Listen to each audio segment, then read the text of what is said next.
একটা জংলি জানোয়ারের সাথে বিয়ে হয়েছে, জীবনটা একবারে তেজপাতা করে ফেলছে। আরে ভাবি, আজকেও ভাইরে বকাবকি করতেছেন, আজকে আবার কি করলো ভাই? দেখেন না অরুণ ভাই, সারা ঘর নোংরা, তার ভিতর বসে রয়েছে।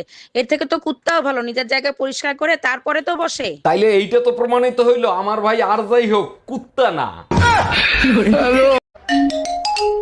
হ্যালো। আচ্ছা, আপনি কি বিবাহিত? জি আমি বিবাহিত, আপনি কে? আমি তোর গার্লফ্রেন্ড, শালা দোকাবাজ। সরি বেবি, আমি ভাবছিলাম আমার বউ। আমি তোর বউই কইতে আছি, আজকে তুই শুধু বাসায় আয়।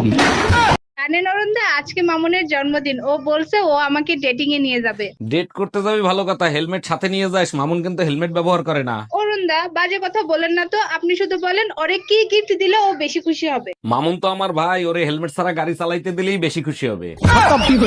এই শুনছো, তোমার সাথে না আমার একটা কথা আছে। বিয়ের পরের থেকে তো শুধু শুনতেই আছি, তাই না? আরে বাবা, শোনোই না কথাটা। হ্যাঁ বলো। আচ্ছা, স্বামীর কাছে বউ কখন বেশি সুন্দর লাগে? স্বামীর কাছে বউ সবসময় সুন্দর লাগে, শুধু বউটা অন্যের হতে হবে। Bye bye. 10 বছর গবেষণা করে জানতে পারলাম 2 প্রকার পুরুষ মেয়েদের কখনো বুঝতেই পারে নাই। 1 বিবাহিত পুরুষ, 2 অবিবাহিত পুরুষ। আর যে বুঝতে পারছে সে দরবেশ হয়ে মাজারে মাজারে ঘুরে বেড়াচ্ছে। তোর মনটায় চাইতে আছে তোরে কতক্ষণ কেনই তোর গবেষণা ভাই। দোস্ত, তুই ফোন রাখ, আমার সামনে একটা হ্যান্ডসাম ছেলে দাঁড়ায় আছে, দেখি যদি পটাতে পারি। থ্যাংক ইউ সো মাচ আমাকে হ্যান্ডসাম বলার জন্য। সরি আঙ্কেল, আমার বান্ধবী ফোন রাখতেছিল না, তার জন্য মিথ্যা কথা বলছি। খুদার কসম, আজ পর্যন্ত কেউ এতটা ইজ্জতের সাথে বেজ্জতি করে নাই।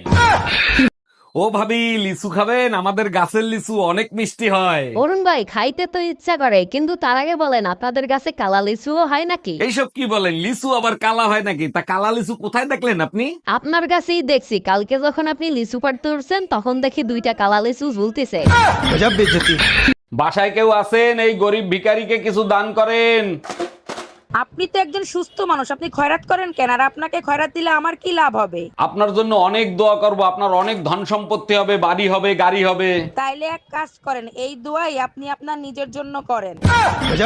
আমি তোমার নামে আল্লাহর কাছে বিচার দিব। কি বিচার দিবি দোস্ত তোরই? হে আল্লাহ, আমি যদি অপরাধী হয়ে থাকি তুমি আমার বিধবা বানাই দিও, আর যদি আমার জামাইয়ের দোষ হয়ে থাকে ওরে তুমি উঠাই নিও। এ না,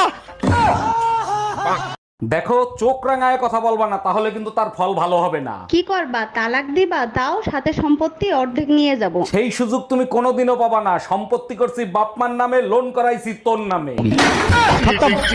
বাই বাই, টাটা।